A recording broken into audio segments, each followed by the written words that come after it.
నా హృదయపూర్వక నమస్కారాలు. ఇవాళ మనం చూస్తున్నాం సూపర్ 6 సూపర్ హిట్ అయిందా లేదా? సూపర్ 6 సూపర్ హిట్ అవునా కదా? సూపర్ 6 పింఛన్లు 1000 రూపాయలు అదనంగా పెంచామా లేదా? డిఎస్సి మెగా డిఎస్సి కండక్ట్ చేశాం, నిన్ననే రిజల్ట్ కూడా ఇచ్చామా లేదా? తల్లికి వందనం పడిందా లేదా? ఎంతమంది పిల్లలుంటే అందరికీ పడిందా లేదా? రేపటి నుంచి మహిళలకు బస్సుల్లో ఉచిత ప్రయాణం కల్పించబోతున్నాం, అది కూడా అమల్లోకి వస్తుందా లేదా? మరి సూపర్ 6 సూపర్ హిట్ అయిందా లేదా?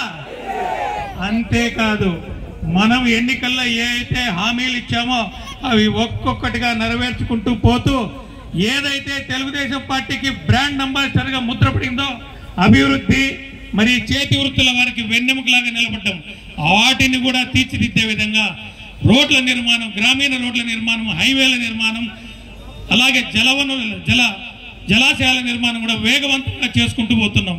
మనం చూస్తున్నాం ఇవాళ కేంద్ర సర్కార్ సాయంతో మనం రోడ్లను ఏ విధంగా నిర్మించబోతున్నాం, ఏ విధంగా వేలాది కోట్లాది రూపాయలు మనకు కేంద్ర ప్రభుత్వం సాయం చేయబోతుందో మనం గమనిస్తున్నాం. ఒక ప్రణాళిక ప్రకారం చంద్రబాబు నాయుడు గారు మన రాష్ట్రాన్ని అభివృద్ధి పథంలో నడిపిస్తూ అదే విధంగా సంక్షేమ పథకాలకు ఎటువంటి లోటు చేయని విధంగా గత ప్రభుత్వాల కంటే మెరుగ్గా చేసుకుంటూ వెళ్తున్నాడు. ఇవాళ చేతి వృత్తుల వారిని కూడా ఆయన ఎక్కడా విస్మరించలేదు. ఈ మధ్యనే మనం చూసాం, చేనేతలకి మగ్గాలున్న వారికి 200 యూనిట్లు ఉచిత కరెంట్ అందజేస్తున్నారు. అలాగే మరమగ్గాలు పెట్టుకున్న వాళ్ళకి కూడా 500 యూనిట్ల కరెంటు ఉచితంగా అందజేయబోతున్నారు. నాయీ బ్రాహ్మణ సోదరులకు కూడా షాప్ పెట్టుకున్న వాళ్ళకి 200 యూనిట్ల వరకు ఉచిత కరెంట్ ఇస్తున్నారు.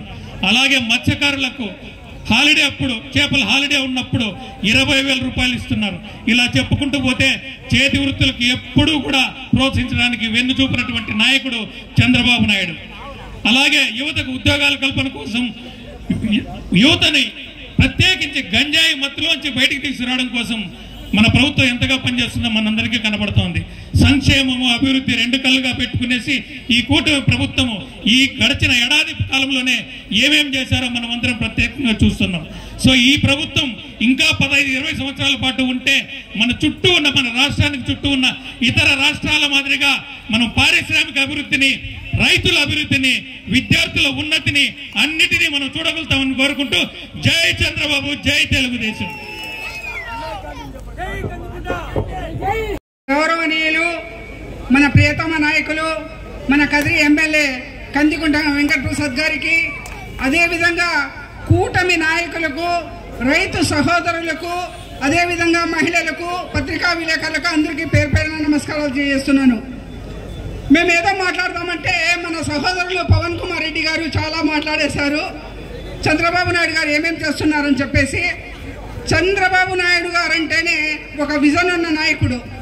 అదేవిధంగా ఈరోజు ఏ సంక్షేమ కార్యక్రమమైనా, ఏ అభివృద్ధి కార్యక్రమం జరిగినా కానీ దాంట్లో మన కందికుంట వెంకటప్రసాద్ గారు ముందు తీసుకొని వచ్చి మన ప్రజలకు, కదిరిలో మన ప్రజలకు అందుబాటులో తేవడానికి ముందు అడుగులో ఉంటారని చెప్పేసి ఈ సందర్భంగా తెలియజేస్తున్నాను.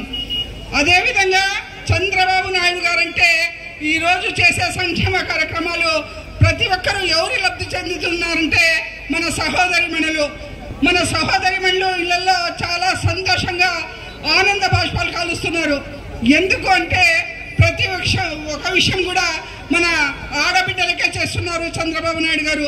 డాక్రా గ్రూపులు ఏర్పాటు చేయడం అయితేనేమి, ఆ రోజు దీపం పథకం ఇవ్వడం అయితేనేమి, అదేవిధంగా 3 గ్యాస్ సిలిండర్లు ఇవ్వడం అయితేనేమి, ఈరోజు ఉచిత బస్సు ప్రయాణం కల్పించడం అయితేనేమి, ఈ రకమైన సంక్షేమ కార్యక్రమాలే కాకుండా ఇంకా కొన్ని సంక్షేమ కార్యక్రమాలు చెప్పనివి కొన్ని మన సహోదరులు చెప్పారు. చేనేత వర్గాలకు 200 యూనిట్లు కరెంటు, అదేవిధంగా నాయీ బ్రాహ్మణులకు అందరికీ ప్రతి ఒక్కరికి సంక్షేమ కార్యక్రమం చేయడమే ధ్యేయంగా మన చంద్రబాబు నాయుడు గారు 74 సంవత్సరాలు ఉన్న ప్రతి నిమిషం మన కోసం ఆలోచిస్తూ పనిచేస్తున్నారు. అదే అడుగుజాడల్లో నడుస్తూ మన కందికుంట వెంకటప్రసాద్ గారు 20 సంవత్సరాల నుంచి కదిరిలో ఉండి మన సహోదరులు సహోదరీమణులు ఏ రకంగా బాధపడుతున్నారు అని చెప్పేసి వారికి ఎలాంటి సౌకర్యాలు కావాలి, మన కదిరిని ఏ రకంగా అభివృద్ధి పరచుకోవాలని చెప్పేసి ఆలోచిస్తూ పనిచేస్తున్న ఏకైక నాయకుడు కందికుంట వెంకటప్రసాద్ అని చెప్పేసి ఈ సందర్భంగా తెలియజేస్తున్నాను. అదేవిధంగా చంద్రబాబు నాయుడు గారు ఆటో డ్రైవర్లకు కానీ అందరి గురించి ఆలోచించి పెట్టారు. అయితే ఇంకా అది విడుదల చేయలేదు. చేసినప్పుడు ప్రతి ఒక్కరికి సంక్షేమ కార్యక్రమాలు అందుతాయని చెప్పేసి ఈరోజు మహిళలు చాలా సంతోషంగా ఉన్నారు. తల్లికి వందనం అని చెప్పేసి మన ముస్లిం ఇళ్లలో ఎక్కువ బిడ్డలు ఉన్నారు, 4 ఉన్నా 5 మంది ఉన్న వాళ్ళకు డబ్బులు చేరాయంటే ఈరోజు మా సహోదరి మనులు చాలా సంతోషంగా ఉన్నారు, మన బిడ్డలు కూడా చాలా సంతోషంగా ఉన్నారని చెప్పేసి ఈ సందర్భంగా తెలియజేసుకుంటూ సెలవు తీసుకుంటున్నాను. జై చంద్రబాబు నాయుడు, జై లోకేష్ బాబు. కందికుంట వెంకట ప్రసాద్ అన్న గారికి ఈరోజు కదిరి అడ్డ కందికుంట గడ్డ అని చెప్పి నిరూపించినటువంటి ఘనత మా ఎమ్మెల్యే కందికుంట వెంకట ప్రసాద్ కి వచ్చింది. రాష్ట్రంలో చంద్రబాబు నాయుడు అయితే కదిరిలో మా కందికుంట అన్నే అభివృద్ధికి ఆద్యుడు అని చెప్పి ఈ సందర్భంగా తెలియజేసుకుంటాం. ఎన్నో సంవత్సరాల నుంచి వెనుకబడినటువంటి అభివృద్ధికి ఆమడ దూరంలో ఉన్నటువంటి కదిరి నియోజకవర్గాన్ని అన్ని వర్గాల ప్రజలు సంతోషంగా సుభిక్షంగా ఉండాలనే ధ్యేయంతో పనిచేస్తున్నటువంటి ఏకైక నాయకుడు కందికుంట వెంకట ప్రసాద్ అని చెప్పి ఈ సందర్భంగా తెలియజేసుకుంటూ రైతు సోదరులకు పొడుగు బలహీన వర్గాలందరికీ సంక్షేమ ఫలాలు అందించే తెలుగుదేశం పార్టీని మనమందరం బలపరుస్తాం. కదిరిలో కందికుంట నాయకత్వంలో సుభిక్షంగా బతుకుతామని తెలియజేసుకుంటూ జై తెలుగుదేశం, జై కందికుంట. 0% డిపాజిట్ జగన్మోహన్ రెడ్డి అన్నాడు. ఈ రోజు మేమన్నాం పులివెందుల మాదే, పులివెందుల గడ్డ మూడ కూడా వచ్చే కాలంలో ఎమ్మెల్యే సీటును కూడా ఎగరేస్తామనేసి ఈ రోజు ఈ కదిరి సభ నుంచి కూడా జగన్మోహన్ రెడ్డి గారికి తెలియజేస్తున్నాం.